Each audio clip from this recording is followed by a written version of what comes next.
It's amazing how the density really starts to pick up in here. It was. I think so. I agree.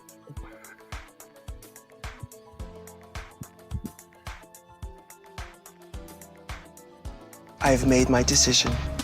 The winner of RuPaul's Drag Race is I'm Christina. It does not matter if Christina is in the room. I'm Christina. Oh, Jesus. Gross.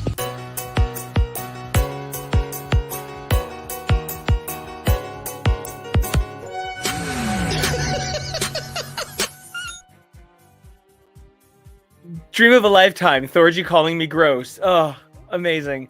Hey, everybody. Welcome back to X's for Show, your premier media response show. And man, do we have a lot to respond to today. I'm Nico Action, and you can find me at Nico Action, NicoAction. And I'm TK. You can find me at TK Elemental. I'm Kevo. You can find me at Kevo Really. And I'm Jonah. You can find me places at Peak Jonah. I like that it's actually the whole down the line. That we did that really well. Good job, everyone. Go team. Woo! Oh, man. I'm so sorry. I've been trying to hold in that cough the entire introduction, and it finally welled up like a ball of emotion. So well, and then It wasn't even a vaping cough. It was a laughter cough from seeing the Thorgy thing. And so it was great. Okay. well, you're the winner this week, so You won. I am. Oh man. Okay. Well, everybody, welcome back to another all new X's for Show. The reality is nothing changed on Drag Race this week. It's the same show, and the actual episode made no difference. But what really made a big difference is the fact that this season isn't going to be following the exact same trajectory as previous seasons. Now, I'm kind of excited about the possibility of what's going to happen in a world where the Drag Race girls don't know the format of the season. For those who don't know, they've announced it's not a live finale. This LaLaPaRuza live was the reunion. And, you know, we're still recovering from Q being the first letter cut from the alphabet. Z is shook. Shooketh to its Z. So how do you guys feel about this real restructuring of a show that we've come to think of as kind of formulaic? I am excited at the implication that they are still willing to make big changes. I feel like we have seen incremental steps to, improve certain things, but I think recognizing this time around that we might be getting less out of the reunions than we think we are was a really interesting choice. I don't know. I was quite prepared to just discover one day that we're not getting a reunion, but that's a me thing. That's not really, they can do it however they want. And I really get it, because it does feel like we just discovered there wasn't going to be a reunion. Like it, I don't know. If they said it in advance, I'd feel one way about it. But they were like, LaLaPaRuza reunion. it did feel kind of like out of nowhere. I like the idea of changing it, but I think it needs a lot of refinement. Kind of like the background I have right now, being all the work they put into the immunity challenge bullshit that went nowhere. It was a really cool concept, and now here we are at the end of the season, and it was like 2 weeks, and that was it. It was over. And yet we hear that commercial from the radio at our gym every single day. That's right, immunity's back. Well, no, it's not. But now radio stations have been playing that all season, and that's weird. So I think if they can maybe figure out their structure a little bit better and planning these things a little bit better, like you said, if we've been prepared for this and the idea of there being no reunion, that would have been great. But just dropping it unceremoniously, it feels like, was weird. I'm all for big shakeups. The reunion, I mean, outside of like season 9's reunion, which was really spectacular and gave us plenty of amazing, wonderful, quotable moments from queens we love, so give them their flowers. The reunion really hasn't felt as necessary or special. They've really watered down how they tackle the reunion, and it doesn't really feel as exciting as it does. It's not like the older seasons where you had people still be like really bitter about their treatment from a queen or on the show or whatever it was, and it makes for, I feel bad mocking or laughing at someone's pain, but it's entertaining. That's reality television. We're kind of all Therapy laughing is and shouting destroying right the now. reality television industry. However, You activated our TV. It's okay. I've activated the trap card, the TV. So I am a little bummed that it wasn't like announced, but at the end of the day, I'd rather do something like this where it's way more exciting, way more fulfilling, way more over the top, wonderful entertainment that we've all come to love, especially from these queens as we got to see them throughout the season, some more than others. I was really appreciative that we kind of got it here. I also appreciated that this wasn't just in the middle of the season. It felt really... They did it on season 14 because they wanted a stunt. But let's be real. The season 14 Snatch Game is not that bad that everybody had to be in the bottom except for Deja. Even though Deja did great, I'm not saying she deserved to be in the bottom. But it was not as bad as they were trying to make it out to be. Season 15, it was just thrown in the middle of the season. They didn't really talk about it, didn't really say anything about it, and it felt weird. Because why? What is the purpose of this? Here at the end, to compete for the queen of, she already done had hers, is a lot more entertaining and interesting and doesn't really feel like it messes with the flow of the season. It's really interesting to you point out the refinement of the product, and this is something we were talking about when we were prepping the show, because Nico asked how many LaLaPaRuzas have there been, and Jonah and I started counting, and we were like, there's been like 5 or 6, and Nico was like, no, there's only been 2, because there's only been 2 things branded LaLaPaRuza. There's been 3 or 4 more that were lip sync challenges, or they've had other names, but it's the same essential format. So like starting from season 4 of All Stars until today, I feel like we've slowly watched them fine tune what this particular portion of the show can be and what it can be for, and placing it as the semi replacement for the reunion was fascinating, especially because I really, from the minute Plane has that moment with Amanda in Untucked, the I don't know you moment, I was like, well, this reunion is going to be off the fucking chain. Plasma chiming in with, why don't you fix that arm hair before you try to read? And the fact that Plasma went home as well after Plain Jane was kind of a bitch to her. I was just like, this reunion is going to be really crazy. And we were also talking about the fact that we got a lot of stuff that would typically be in the reunion through the queens on social media. And that, I think, has been as much of a change. And I would love to know what the coordination was like if the girls were told, you're not getting a reunion, so you should just do whatever you want. Because we know they're told, save it for the cameras when it comes to the show. They are not allowed to talk to each other before they get to the workroom. The cameras start rolling. And so I'd be very curious to know if production was like, hey, we're not going to do a typical reunion, so you guys might as well get on social media and hash this all out, because you're not going to get a chance to do it. And that they have done. They have been really cute with each other on social media. They've been really supportive. Like, that's 75 to 85% of it.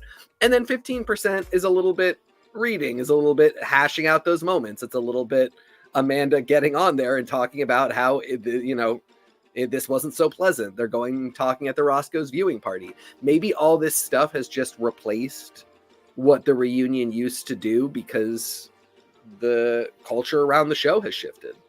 And with so many live events, with so many after shows, with so many after parties, gag ordering these girls, we were constantly trying not to say things all season that we'd either heard, that somebody had been talking about too loudly. We'd been hearing these things left, right, and center because it's just getting out. So the idea that you could hold some secrets till the end works when you have a viewership of 17 people in a Payless basement. But when you're on season 16 and you're, you know, the number one at your game, the idea that you can hold back the current of conversation is just too much. So I'm glad they're at least owning it. Now, the other thing, this was a live dance-off. When's the usual live dance-off? The finale. We usually get a live finale. We're not getting a live finale. This was our live pseudo-finale, pseudo-reunion LaLaPaRuza, and I'm a little confused about, like, how next week is going to feel really big. I don't know if each girl is going to film their own 5-minute mini movie or something with a music video and a dance break and a little plot thing. Yeah, like, I don't know. But I mean, even then, like, because 13 was the music video that they had to do from home. No, that was 12, right? 12, they had 12 for the actual finale. They did music video, but season 13, every queen got to do, whether it's an original song or a lip sync to a song of their choice, got to make a music video. I think they're gonna need to do something bigger. Like, we need like a 5-minute mini movie with a video. Which, like, remember season 11, they kind of did that, where before they all came on, they all had little mini, like, this is who I am, this is what I do. And I guess, you know, they've done that for a lot of seasons, because I'm thinking Sasha, they also did that for season 15. Like, they'll do kind of long intros introducing the queens, but it's interesting because those are usually seasons that have at least 4 contestants. So, like, timing wise, that's another 10 to 20 minutes worth of reunion with a person, where it's like you do their introductory movie where they say who they are and what they're all about and how they are so excited to snatch the crown, and then you do the live interview where they come in and they say the exact same stuff and, oh, their parents are here, and that's a chunk of the show. That's, you know, a quarter. That's a bunch of the episode. So losing one person for that means each single contestant's segment needs to be a little bit larger, but it's also not going to air in front of a live audience that is going to be cheering for them. Right. Are we getting a jinx number? Like, how are we filling this time? I'm so curious, which is why I was sort of like, guys, I don't think you're right that there's no reunion. I think that the reunion will probably just be during the thing. I didn't have all the information at that time when I said that, because it just didn't seem like it would make sense to not. I just don't know how they're filling this time. I'm excited to find out. I don't think they don't know what they're doing. We have no idea. I mean, if it averages 30 minutes a girl, that's going to be wild. Yeah. Maybe they each get to pick a girl to help them. Maybe there's some sort of component that rounds out the episode. But we had also discussed a little bit. Rita Queen is coming back. Oh my God, bless. Ooh. If there could be like a backup. By the way, I just want to say, I do love that we have another title now. That, you know, we have, you know, Winner, we have Miss Congeniality, and now we have Queen already done had hers. Just not to be confused. Well, I just don't want it to be confused with Phaedra Parks, who is the queen of already done had herses. From the murders. Queen of boiled eggs. I was just about to say it. Thank you, Kevo. Not her burgalicious. And queen of doing too much because you're doing too little. Yeah. Not kissing your ass for a rose. That makes me so mad. That is the funniest. He was just like so mind blown. It's so beautiful. So here's my big uncertainty in a lot of this with these additional titles. Oh, I can't wait to talk about this bracket and the gay math. But the addition of another title, what would you guys think if we walked away with 5 titles? What would you guys think if the lowest title had a $2,000 prize, the next title had a $3,000 prize, and the titles are awarded at the end? It has nothing to do with who wins. The titles are prizes awarded at the end. Are they titles or superlatives? Well, superlatives, it's just like, you know, a lot of competitions do have more than one title, more than one superlative. And a ballroom is, I cannot tell you how many ballroom crowns I have heard that it's like, wow, that is a lot of awards in that one ballroom competition. Girls get it. And so, like, why not? Spread the crown. I think it becomes a little participation award. Which RuPaul will not allow, so... I hear what you're saying. I think adding more things that are definitive might be interesting, but I think you do have to be a little bit careful with superlatives and stuff like that. Then it's like, well, you get a gold star and you get a sticker, and then you had a really funny quip that one episode, so you get a sticker. I hear what you're saying. I just want to because I want to actually interact with that. I think that's what the mini challenges have become. They actually are participation trophies. Half the time, the person didn't actually do the best. They just get the $5,000 for no reason, and they get to pick the thing. I'm suggesting votes accrued over the season that replace these dumb mini challenges where Rue just says you get $5,000 because you're here, Baba. Like, it's never. I tried to say mama and baby, and it came out Baba. Hey, Baba. So, I mean, you guys are working at a question the show needs to answer, because as soon as you made the suggestion, I saw Jonah's face, and Jonah and I were thinking the exact same thing, which is RuPaul hates participation trophies. And she shouldn't be giving them out. And it's not even that I think this is a bad idea. It's that I know Rue won't do it. She won't allow it to seem like participation trophies. But what you're saying is also true. And they have started just to add, they've added another category. And I like the other Queen of She Done Already Done had hers is, I enjoyed it when Raja won. But my thing is, like, I'm now ready for them to start doing some Hall of Fame stuff. And like showing, like, the Hall of Fame is this conceptual idea, but it's not like, we have no. RuPaul in her giant mansion takes every All Stars winner up, drinks her coffee, and goes, "Hey girls, not today." It's in her mind palace. I don't know, but like, so now are we hanging the Miss Congenialities, the All Stars winners, the Queen of All Queens, the Queen of She Done Already Done had hers? I like that there are a bunch of titles. But I know that it can't go too far, not because I don't think it should, but because the show won't allow for it.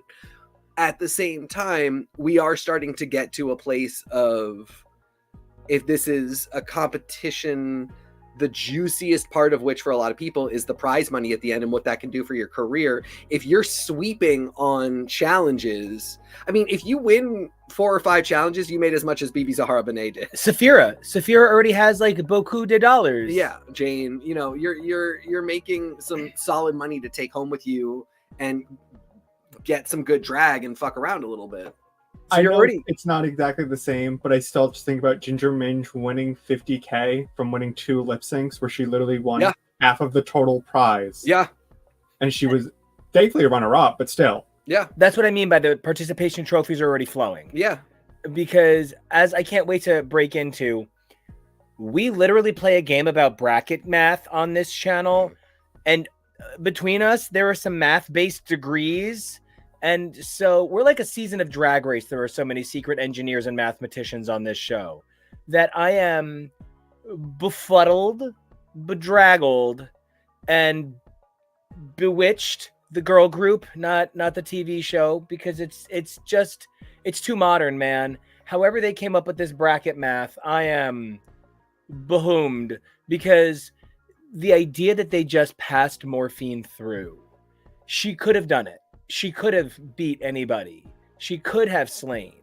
But did she? But then there was one less for her. And then there was only one winner out of a 3-way. And you could have had a bye that resulted in that 3-way having one of those people fight one of the people who got the bye, so Morphine wouldn't. Like, you could have done it so that it didn't feel like you were just trying to burn off a quick lip sync, which, by the way, Plasma was not having. She slapped her pussy so many times it filed charges. There are many ways to do this. 11 is an awkward number. There are 2 ways that I liked that I saw someone mention. Those being, if you want it to be something more, to circle back to participation award, to the queens that did make it farther, have them have a pass, have the first 6 eliminated queens do the lip sync, and then boom, the last 5, you have 6 lip sync, then you have 3 and 5, that gives you 8, easy bracket, boom, done. If you want to do it completely random like the way they did it, have 3 queens choose 3 random lip syncs, whatever 5 are not chosen, they just get passed through. Yeah, I mean, at some point, it's not hard to look up how to do brackets on Google. And I mean, I'll even do her one better. Maybe you could use Rugal. I mean, and the thing, again, we're having this thing where I'm like, we're having a production meeting in this chat right now that feels a little more robust than the results of which are feeling a little more robust than what we're getting here. You know, I think another option would have been and I think you kind of indicated this, for the 3-way lip sync to eliminate 1 and keep 2, and then, you know, and then we're good. I hate 3-way lip syncs. I wish they would stop doing them. So that's like my least favorite option, but at least it gets us somewhere. It really feels like, I don't know how you have a production meeting and don't come to the conclusion that this is not correct, unless they really were like, this is how we guarantee Morphine wins, and she can't be in the top 3 or 4, but she's our favorite, so we should make sure to get her there. Now, I don't like saying stuff like that because it knocks down a queen who is amazing, and I think Morphine could have and would have won no matter what. I think she's fantastic. I think she deserved it. But I do, and this is the thing I said about the entire season, is there's just so many times it felt to me where a person wins for reasons that feel weird, even though there were natural reasons why they could have won on the table every time. Yeah. Edits happen that make it look suspicious. It's one of the things about this season that really raises my hackles, and I hate it because I just don't want to say a single bad thing about any of these girls. It's been tough enough saying something like, yeah, I think the right queen won and the right queen lost, because that's, you know, in some way indicating that queen was worse. And I don't like saying that. I don't like being that negative, and I don't want any queen to hear it and think that what's being said is they were less than. And you know, part of that is that they've all had such a strong showing that it makes it more difficult to do those critiques. You know, also, if I could just point out a quick problem, we'll get to, you know, individual winners of lip syncs, but the graphic is wrong, because this graphic is indicating that Megami makes it to the final. She gets her buy-in. That's not true. That is not what happened. So the graphic is a lie. Yeah, that's a great point, because it's actually more like they fed in and one split out to an automatic advance. And that is a different conversation. Now, part of what has me more interested in some of the way this shook out is we kind of know who can dance and who can't. Like, and I don't mean like who can dance and who can't. Like, everybody can dance. Whether you're moving your feet or you're sitting and bopping, you can dance, right? Beautiful dancing right here. Everybody can sing. Whether you hit all the notes and you're always on the beat, you can sing. But and these girls will admit it, there's a humongous difference between the way Dawn beautifully expresses herself on stage through movement and the way Maya beautifully expresses herself through movement on stage. And so it did feel a little bit like some of these girls were coming to collect their weekly stipend for appearing on the show.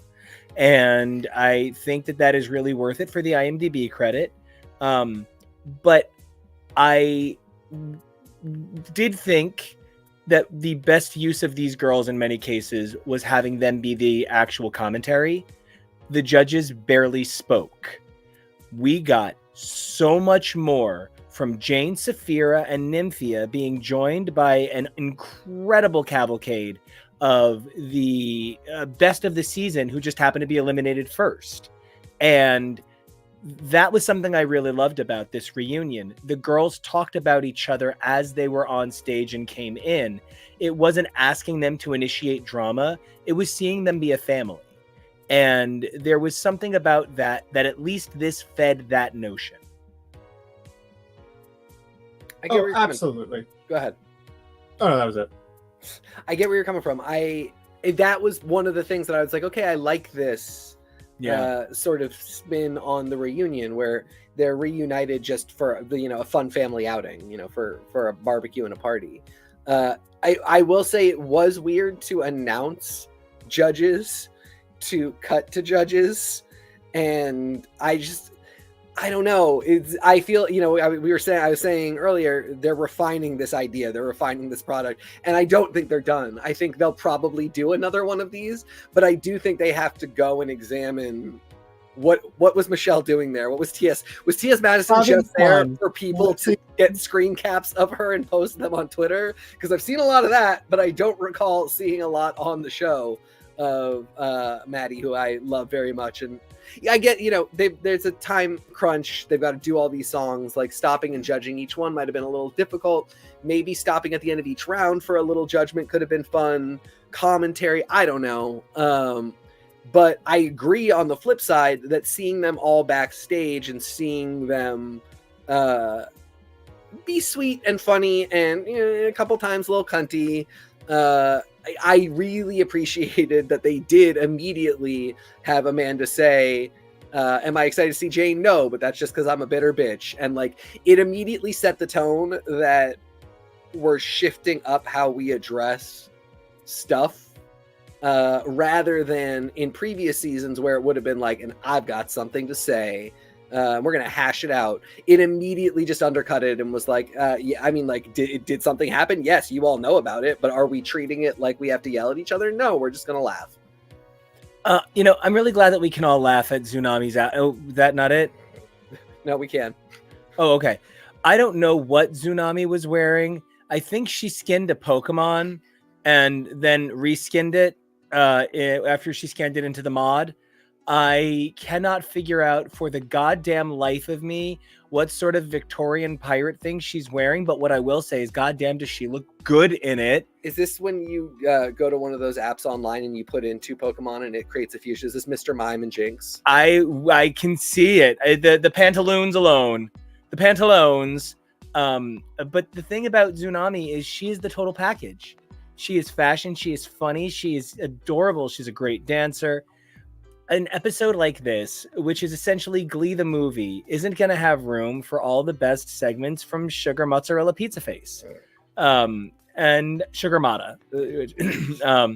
Thank you for clarifying your Glee reference. It can only have room for all what the it's got Glee room. heads in the chat. The Nico specific Glee reference to a character whose name he made up. That's not her name. Her name is Sugar Mata. No, but mozzarella pizza is not her name. So that's that what is we're true. explaining.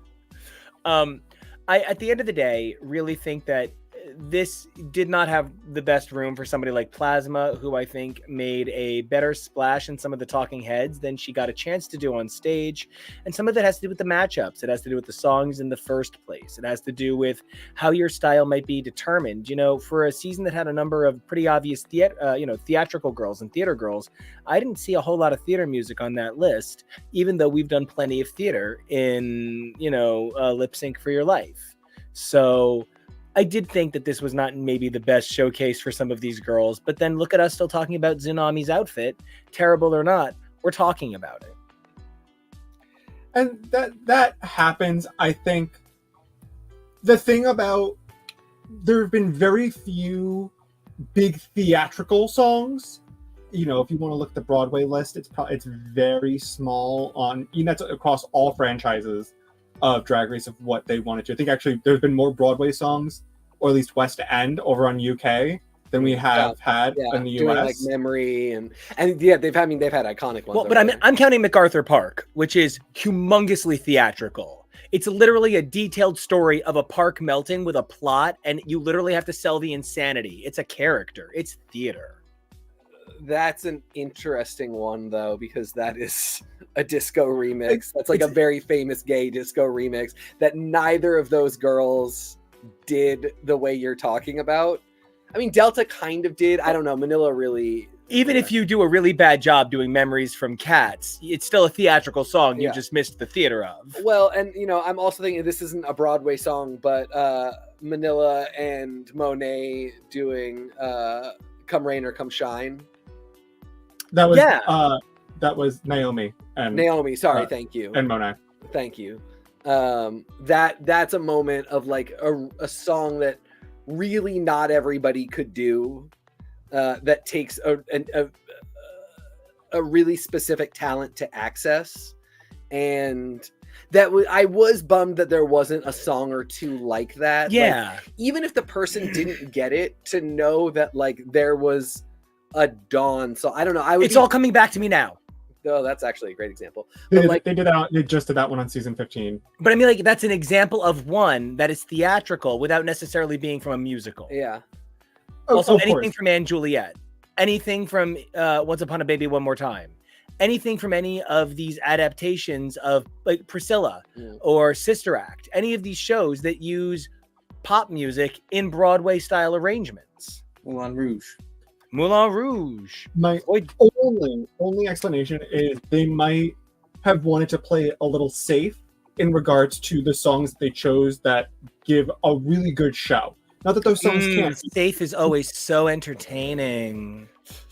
I mean, they're taking a lot of risks already. I hear where you're coming from, Jonah, for sure. My thinking was more like, I didn't see a single song on there, and I could be totally wrong about this. I sort of like, this is something I would ask her.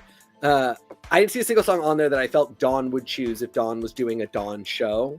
And I felt like we never got to see Dawn lip sync at her toughest, at her like highest strength. And I was just thinking, if I saw a song on that list that really felt like, oh, she would pick that and kill that, I would just find it very interesting, even if it wasn't the song she got, because you obviously don't get to choose the song that you get. But I just looking at the list, I was like, it doesn't even skew towards particular people, but it felt like for all the diversity you might have thought was on that list, it wasn't really that diverse. Yeah, it's like the top 100 albums this last couple of months. It's a lot of Taylor Swift. And I think while, Donna Summer, This Time It's For Real is a great call. It's actually like Shoop Shoop song, This Time I Know It's For Real, and We Got the Beat are kind of like the same era of girl power reinfused into dance music. And then while clearly Alone, Damaged, Milkshake, $1 Million Baby are not from the same exact generation of songs, there's about a 20-year spread on that. They're all sort of the same movement vibe. And we were just talking about how pop stars are putting out 12-year-old songs, and nobody is saying like, oh, this sounds dated. It might be a stupid song. Not going to name names, but nobody is criticizing how old it sounds. Addison Rae just did it with an old Lady Gaga song, Nothing on the Radio, and nobody said anything about it, which just kind of tells you that like things haven't changed that much. So getting 4 like in the last 20-ish years pop songs isn't the spread that you might think it is. The one outlier that cannot, I mean, it's funny. I've said on more than one occasion, the second best day of my life is either meeting Tori Amos or seeing Janet Jackson in concert. What About is a very powerful song about domestic abuse and surviving pain. And my goodness, that is a choice to put here. That's kind of a theatrical song for sure. But what a power move by the production staff, because What About as a song really limits what you do. Like it's the titty reveal. How Q was in a tough position with the boobies in a song about, it's a Janet song about domestic abuse. You said you didn't fuck her, she only gave you head. Like that is not what you pull your boobies out to. No, and we will get into Megamind's master plan of succeeding in the finale. It was Megami came in with a plan. She was calculated, she was sleuthing, she was a schemer, and she was everything this episode. I want to give flowers to Morphine for absolutely delivering, demolishing multiple lip syncs, literally Thanos snapping half of the cast and defeating them, only losing to Saphira at all. But Megami really got a redemption this episode, because I don't know if the show treated her the best in the regard of, we didn't really find out a lot about Megami because the show didn't seem that interested in her. At least that's from our perspective, because she wasn't in a ton of conflicts. She really didn't have a ton of talking heads in regards to about her story. I don't think she broke down about anything outside of like getting chosen last, which I think we all relate to, and it was a moment. But seeing her here, seeing her perform, seeing that experience, that energy, that charisma, that star quality, really, she won the episode for me, as much as I am so happy that Morphine won the entire thing. And this is a great time just to jump in on that, discussion of Megami. Like you said, strategy master plan. If we're on the goddess herself, then I would just dial in. I do think that the show did her dirty, ultimately, seeing what a powerhouse she did prove to be in an episode like this, where she was able to shine after saying so many queens couldn't. So very exciting. Yeah, it was one of the big features of the episode to me. I was bummed that Hershey didn't really get to give much for all of her time on Drag Race. Sort of feel the same about Geneva. Really even sort of feel the same about Amanda. Amanda won the social media game on Drag Race. She, despite how early she went home, her presence online was big immediately. She was very vocal about stuff, but in a really positive way, even in addressing her conflict with Jane repeatedly, with Plain repeatedly, including, relating to this episode even. She really, I think, if we're giving out awards, Queen of Social Media for her, with maybe a runner-up on Dawn for that one. The two of them, I think, just really have killed the social media game. But, Tsunami, Geneva, Hershey, we never really got a lot from them. And unfortunately, unless something crazy happens in the final episode, they're not really going to get that chance. I was excited that Megami, sort of out of nowhere, got to have something akin to the experience of having an episode or two of really good spotlight and really good shine through to sort of show what an amazing queen she is. And it's, it starts with them being like, oh, I picked Megami because of course I can beat her. To which we got the talking head from Maya saying Megami is the weakest lip syncer, so no wonder Q picked her. Exactly. And what a then underdog moment she gets to have. And we get to see so much expression, so much comedy, stamina. She just really has a moment, and we all got to sort of watch in awe as this person that was sort of treated like a nothing. And I don't think unreasonably so. I mean, the way they cut it is whatever, but like, we didn't know her well enough or experience enough to think she would do well. I think it was reasonable to think like, oh, she probably won't do great, particularly against Maya. But we got to have the whole experience of that being completely flipped and being really amused by it. Talk about the Queen of Flips. Exactly. Getting this moment. Bruno fulfilling his lingo destiny. It just was, with the exception of Morphine getting crowned Queen of, she done already done had hers is, it was a really shining aspect of the show that one queen, if no more, one queen really got to completely flesh out her narrative in the course of one episode. And I thought that was really cool. And necessary, yeah, because we wind up really connecting with these queens as people.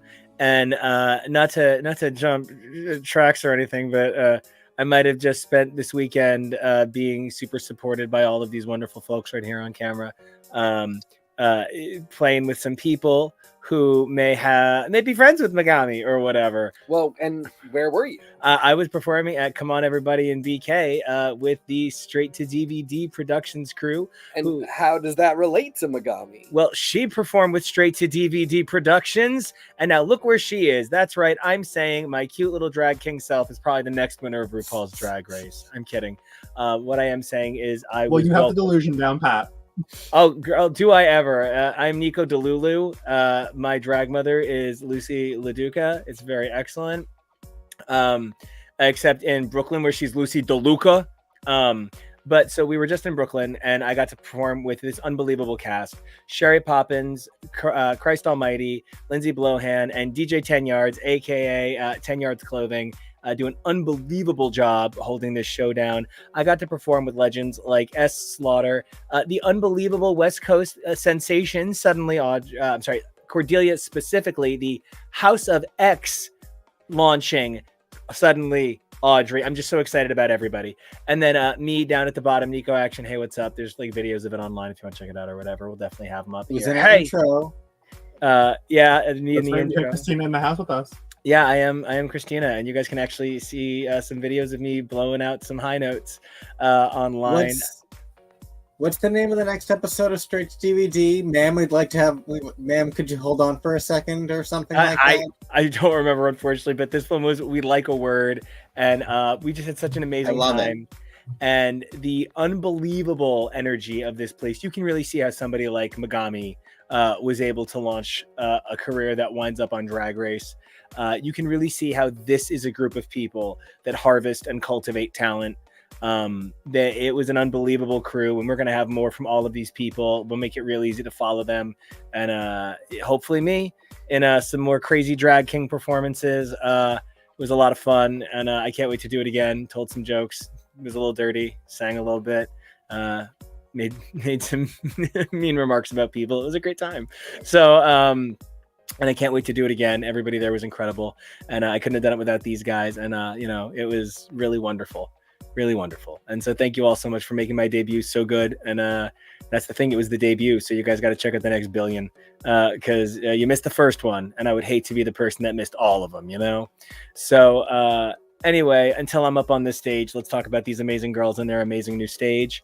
This new motherfucking stage. There was some concern that if the finale was following this and this followed directly, I was like, the girls aren't going to have time to put together an amazing finale package. Little sleuthing online says it seems there's a few weeks between the previous episode and the episode that follows this one, so they had time to build a new stage, they had time to put together a good finale package. And so even if it's not a live finale, it's going to be really exciting. But man, am I excited about this crazy like sexual power pussy triangle up here. This is amazing. It's very reminiscent to the Secret Celebrity Drag Race Season 2 stage, which was nowhere, I don't think, on the same, it might be in the same lot, but it was a much bigger audience, much bigger stage. It was fascinating. I'm very curious to know. I was saying to Nico, like the fact that they announced with our all new stage, that felt like from now on, not just for the next 2 weeks. So I'm really curious to see if this is something that continues, because how do you walk this stage if it's not a runway? Which I that's not a critique. I would like for this to stay. I want to say that. So I'm just curious how you would rework a runway walk for this. But Maybe it converts. Yeah, I mean, it's still expansive enough to walk down and side to side. So I don't really know exactly what they'll do, but I do hope it stays. Also, the fact that it has a lot of visual potential with screens behind it means that you can really enhance queen looks. I don't know. It just if it's permanent, it's a nice upgrade. When we talk about this show that seems to constantly evolve in like really significant ways, going from a total underdog show at Logo to being the show that, as RuPaul put it, kept the lights on at Logo, to expanding into other formats, getting on VH1, getting on MTV. It just keeps bumping up. And when you see an incremental change like this that comes in the middle of a season, it's sort of tough to know if this is just a thing to play around with, or if this is the next step in that evolution. I was also saying to the guys that I always thought that when it came to the finale and the next step in the evolution, that it would be a fully live, as in the announced queen is announced and we all find out at the same time. There's no tape. There's no, RuPaul decides and then the girls watch it at the back of a bar. And I sort of thought that's where we would go next, because a production like that would be very expensive. I understand immediately why it hasn't happened yet, because Drag Race is meticulous about its production. The citation I always use is that Jinx did her number 5 times last season. And so it might be a little tough, but I would be curious if they were ever willing to because they do a live show in Vegas every night.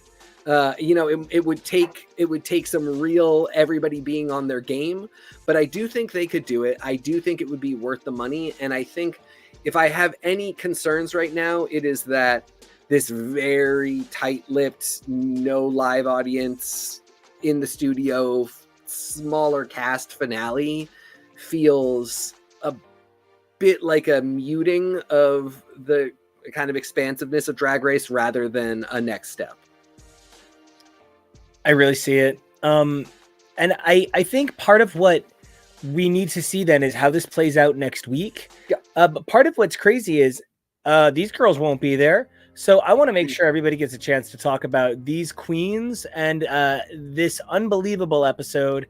I felt that I love that Mirage won her first. I was bummed out she lost her second. I just want to know why the only person that clacked was Amanda. Question: did you want to go through quickly like each lip sync and then? I'd rather just talk about the highlights because I don't know that we have that much about each. So we should what you got. We should talk about. For me, Mirage didn't clack, and I wanted clacking. And meanwhile, I was really excited that if it should come to be rolling up that hill, Maya is prepared to go Kate over Bush up that hill should she need to roll. I worry about how much they're gonna just keep trying to one up the original Anitra tumble until you have just full-on gymnastic routines or like an Evel Knievel type jump over a series of queens laid out like logs. Mirage was another one. She's probably the closest person to getting like some significant time on screen and time for people to root for her. She did have some incredible lip syncs. I was super bummed she did not clack. I think I complained about that the most. She did do my favorite thing, which is the Family Guy animation split, where one frame you're fully upright and the next frame you are just fully down on the ground.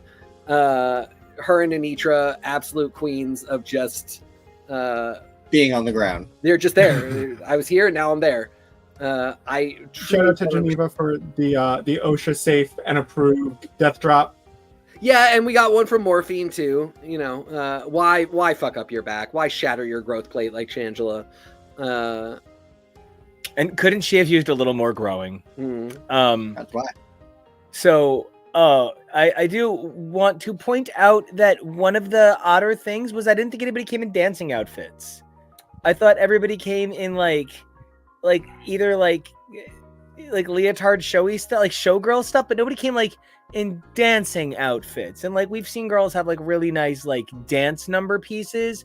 This all felt very like Vegas showgirl style, which is great, really cool, really exciting. Maybe Maya is a little bit closer to what I wanted. Maya maybe came in a dancing outfit. Maya was my favorite dancer all season. Yeah. This was an unbelievably talented number of girls, every one of whom moved beautifully in their own way. But Maya was my dancer all season, unbelievably.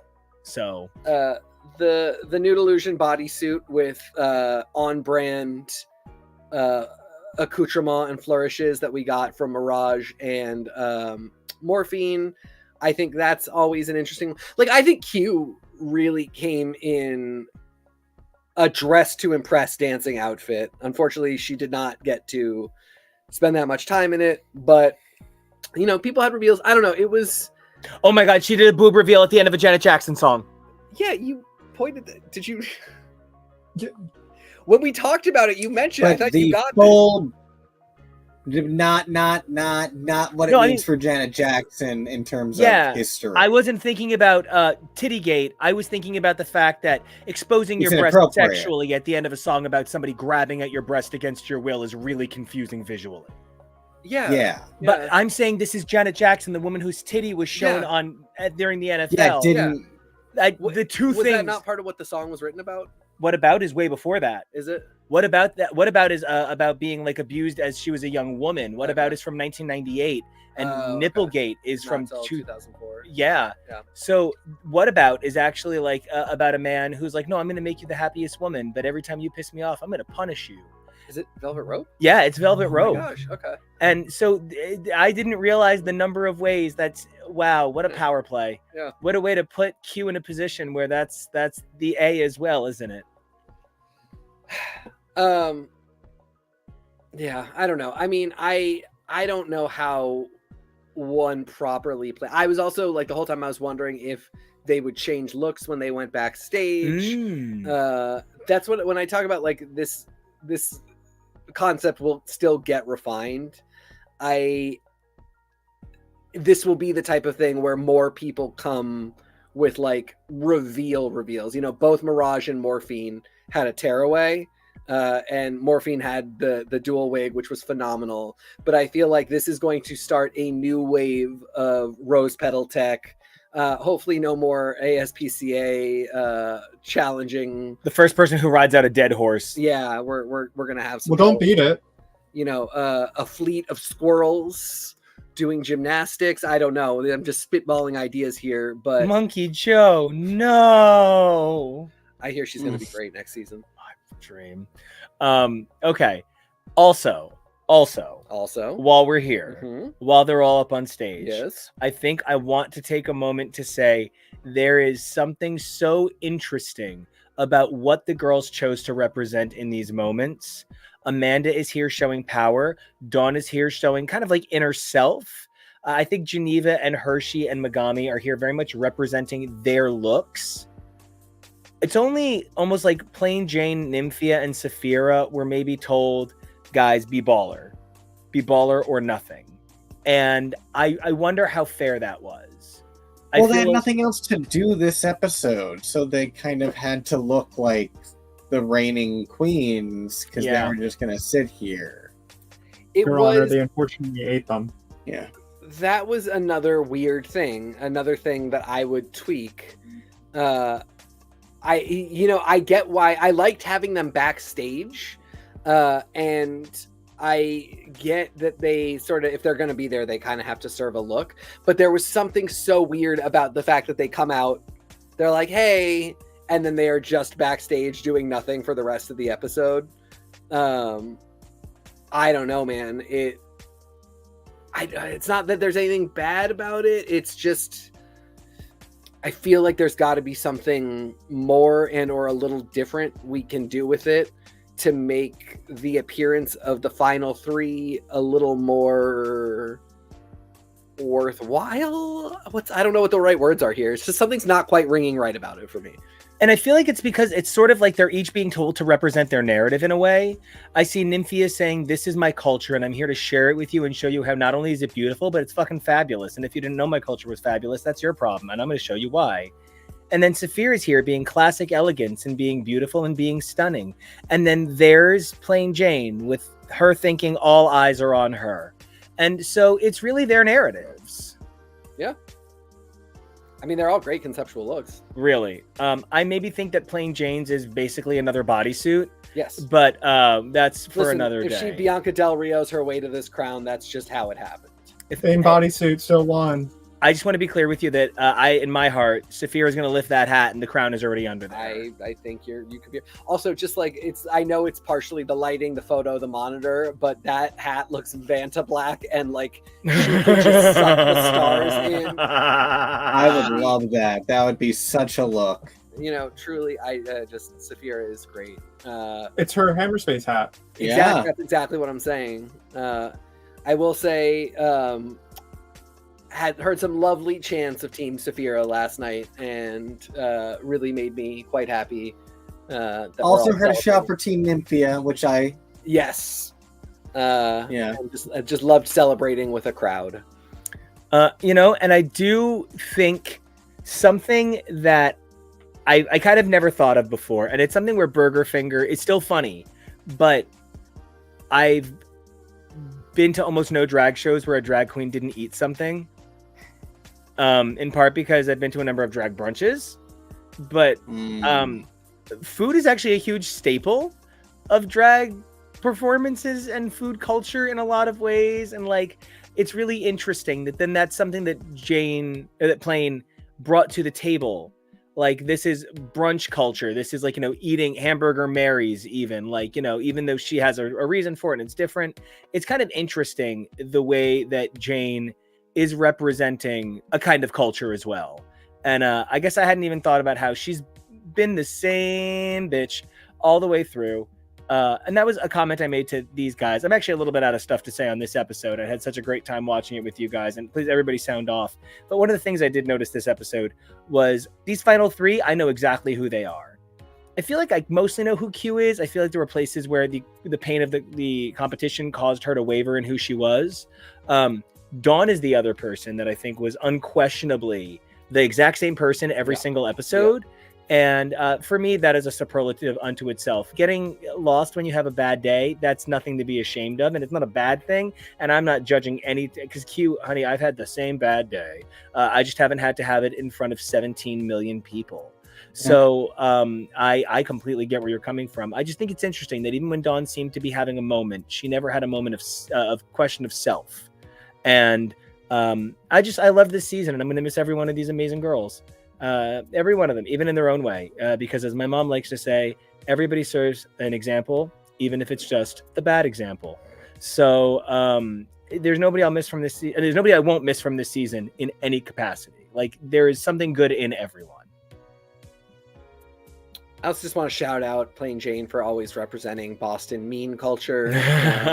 It's why be pleasant when you could just be very unpleasant is the motto written right on the gates to the city of Boston. And I just really respect Jane for always repping the cold, dirty, Big Doug city of Boston, a place that I have lived and loved. I think you're totally right. Dawn really stands out to me as somebody who was just so herself, even when herself was this little goblin. And it's the thing that gets talked about when it comes to roasts, where no matter how mean you are, if it's funny and you can tell that it comes from a place of love and that you are trying to be funny and not trying to be mean and hope you get away with it being funny, you can get away with a lot. And was Dawn absolutely a little gremlin? Yes, but you could tell that at no point was she trying to be mean or trying to bully, and that there was a lot of love there. And you saw that it was pretty equal opportunity. Amanda's clearly one of her best friends, and she was very willing to stir up the drama there as well. I also agree that, like, I feel like maybe when I say we didn't get to know Q, it is not because Q was not allowing us to get to know her. It was that this is a very difficult show to be on. And if you are a certain type of person and face a certain kind of challenge being on the show, you just might not get the chance to show the part of yourself that is really what you would want people to know about you. I think having done a couple meet and greets and like randomly met Drag Race queens other places, there are definitely queens who just are so different than they come off in the show. Couple for worse, won't name names, but really a couple for the better. One who I thought at the time just didn't seem very nice, and I thought she was cool, and I thought she deserved to get as far as she did, but I just thought that she didn't seem like a queen I would want to meet, was Darian Lake. And then I met her at a meet and greet for Work the World. One of the nicest queens I've ever met in the history of being lucky enough to meet drag queen. She was so sweet to my partner and I, and talked to us for a really long time. It seemed so genuine, and it felt nothing at all like the person I saw on the show, which was my first reminder that, like, that's just how it be sometimes. Maybe Dawn actually is a completely evil, mean, nasty, garbage person, and the funny, sweet little gremlin is actually the act. Who knows? But it seems like she really was just the person that she is. Morphine, another one. But I won't go down the line and do them all. I really just no. Give it a dissertation. Evil, I'm gonna do the Lux Noir London. Yep. And this is why no.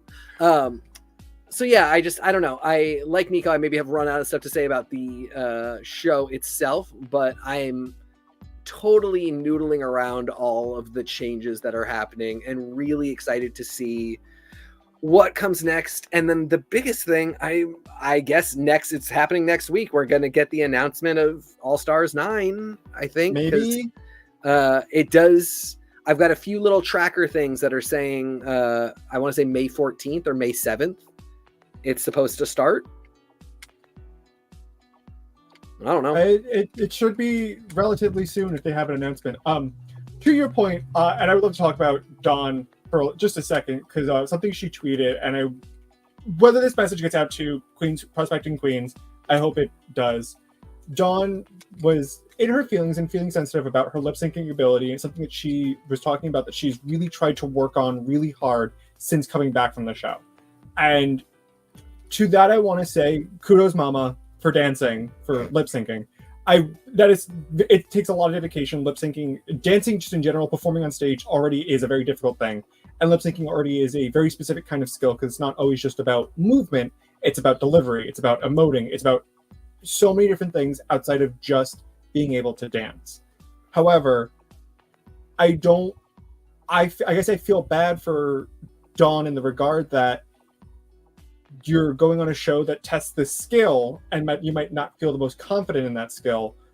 But if that's not part of your drag, and it's not part of your art and how you express yourself, it doesn't have to be. You don't have to, if you want to do drag, whatever that looks like for you, you don't have to lip sync. You don't have to sing. You can do whatever you want. Your drag is your drag. Your art is your art.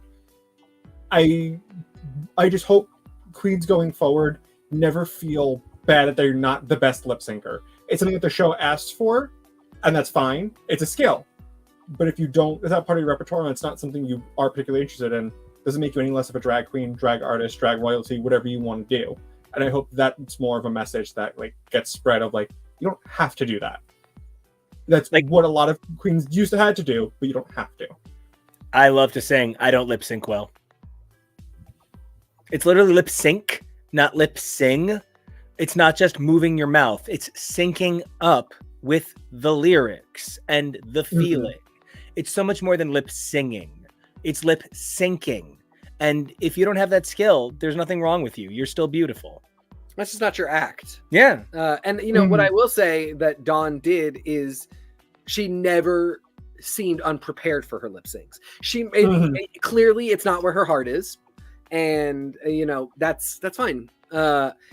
My only thing is that to me the capital sin is when you show up just not caring at all what the lyrics are, not having put any thought into how you would move. It was the thing that I really came down on Pearl for back in season 7, was I do not feel that she came in any way prepared to lip sync.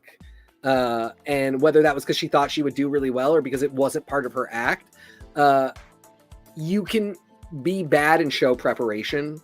And that's, Dawn wasn't even bad. It clearly wasn't her big thing, but she always looked ready to go and she always looked ready to compete. And I have so much respect for that, regardless of whether or not it is the thing that you are best at. Do we have any final thoughts on this wonderful LaLaPaRuza? Not me. May I just quickly talk about Megami and Megami's plan? Oh, go for it.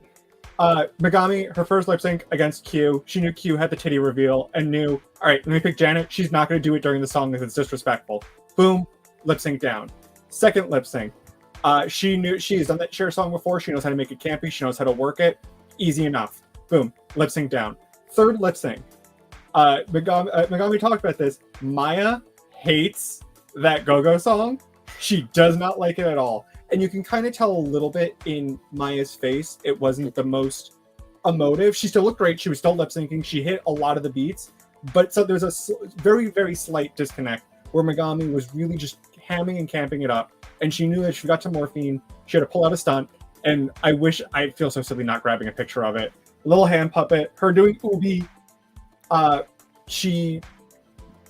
It's something that, in regard to what you were just talking about, TK, preparedness. She had every challenge that she got when she got there. She was like, all right, I know what I need to do. And she said, I only really wanted to win one and then go backstage and drink and have fun with my friends. But she made it to the finale, and it's really I wish a lot more queens kind of like took it like, all right, go with the plan. Literally going with the plan. You can be like Morphine and have that superstar Nova charisma and just ooze in the way that you perform, and let that be the thing that lets you win, and that's amazing. But if you don't feel like you're the best dancer or anything, pull out a stunt queen, prop queen, do everything you can to win, because it doesn't. Who cares? Who actually cares what you look like and what you have to do to win? Nobody else is. You're the one there. And also, it's not always your skill at dancing. I think it would be totally reasonable to say that Maya destroyed Megami when it came to being a dancer and showing technical skill and just serving Queen of Flips. But yeah, Megami had a plan. And sometimes, especially if you're watching lip sync after lip sync after lip sync, if you do any kind of drag show, you do want to see something other than just let me put on the hypest pop song, give you an incredible dance number, and move my mouth to it. If you've got a plan, if you've got comedy, you don't have to be the world's best dancer. There were like 2 or 3 times where Megami had like moves that were really related to the song, and the rest of it, it's not. She didn't death drop once. I don't think she did a single split. It doesn't have to be those things. She did split her fingers, and it was the best moment of the entire show. She did a single split. You are right. It was just not a leg split. You don't have to do those things. It is the same thing with Dawn. You don't have to be the best lip syncer. You just go in with a plan, and you can make a lot of stuff work and be an audience favorite. I love it. I loved this episode. Like, I've loved this season. This has been so much fun, and I'm gonna miss these girls. I'm gonna miss Megami's sense of humor. I think my biggest critique of this season is probably just kind of the structure. There was a lot of great talent, but there are a lot of queens I probably would have had go home earlier than others. Not that I would change the outcome of the final 3, but you kind of always know that not every queen is necessarily going to be a contender for the finale. And there are ones that perhaps would have been better suited to go a longer run than others. And I would have liked to see that season. I'm glad that we got this lip sync LaLaPaRuza as part of the huge finale to really give us some more from those girls. But I wish we'd been better prepared for that as well. Like I said, and I think a lot of how I feel about this season is ultimately going to, as always, depend on who wins next week. I think that for better or for worse, this really is a season where I think any of the top 3 could probably make it, and I wouldn't be too mad about it. There are definitely other seasons where if one of the other finalists had made it, I wouldn't have been as happy. So that's nice. Truly, this is such a great top 3, and the best part is we get to spend all next episode loving all over them, and maybe that's why it's a good thing they took a back seat this episode. Kind of like yesterday took a back seat on our channel, and we didn't do our normal broadcast there, but you can be sure that we're going to be coming your way with so much more of the stuff you guys are expecting next week. But we, of course, have this amazing finale coming first up on Sunday. Whether you are Team Saphira, Team Nymphia, or Team Plane, you got someone to root for here, and it's going to be really exciting. I'm casting my final vote for Team Saphira. I guess it's got to be Team Saphira, but if I could, it would be Team Saphymphia. Let me get those votes. Yeah, I really feel like we all pretty fiercely feel Saphira. I said when I made this image, this is the order in which I would be okay with it. I feel bad that I don't want Nymphia to get it more, because she's great. As I've said last week, my head says Saphira, my heart says Nymphia, and the rest of my, mean gay body says plain Jane. I would love Nymphia to win, but as Kevo said, this is a stacked, amazing top 3. If anybody wins, I'm not going to be upset. I'm going to be very happy. I think truly, I will come out on record saying this now, even though knowing nothing about what the finale is. I think it's one of the best seasons of Drag Race we've ever had, point blank, period. I love that. This might be my favorite main series season. Wow. I love that so much. And that's the note I want to go out on. That's the best note. That's the one. Cut the camera, Kevin. Cut it. But the camera's dead ass. But we're going to be back on Wednesday with some amazing comic content. Can't wait to bring you guys more of the Amazing X-Men 97. We'll be back on Saturday with sci-fi like Star Trek, Beacon 23. Coming up soon. We've got exciting stuff like the Dead Boy Detectives, Knuckles, the Sonic spinoff. We've got so much more coming your way. And it's all made possible by these amazing folks right here who, one more time, they supported me so endlessly in this past week, getting up on stage and getting to perform again. And it was so amazing and it was so worth it and so incredible. And I can't wait to do it a million billion more times. So definitely. Guys, are we doing sign-offs? Yeah. All right, Jonah, where can everybody find you? Peak Jonah. Oh my God, right in my ear. You're welcome. Am I? I wouldn't know. I can't hear. You'll find me on the socials trying to regain my sense of self at Kev O'Reilly. And you'll find me at TK Elemental. Oh, and you guys will find me on stage. That's where you'll find me. You'll find me on stage. But if you're looking for me on the interwebs, that's Nico Action, NicoAction, all over this amazing channel and all over my music channel, Nico Action Music. And it's all because of these amazing folks. And so we got a couple things we'd love you to do. Comment, like, subscribe. This way we can keep coming to you guys nonstop. That's amazing. But a little bit other than that, we want you guys to do 3 things for you. Number 1, we want to see you guys stay safe. It's a crazy world out there. People are getting hit with hammers. We want to see you guys be brave because it's a scary world. But just like these queens, they get up on stage, they dance, and they make the world a better place. And you can too. And number 3, do us a favor and evolve daily because who you were yesterday, amazing. Who you are today, incredible. But who you're going to be tomorrow, that's the one we can't wait to see. And we want to be here for it with you. So until then, guys, we'll see you. Goodbye.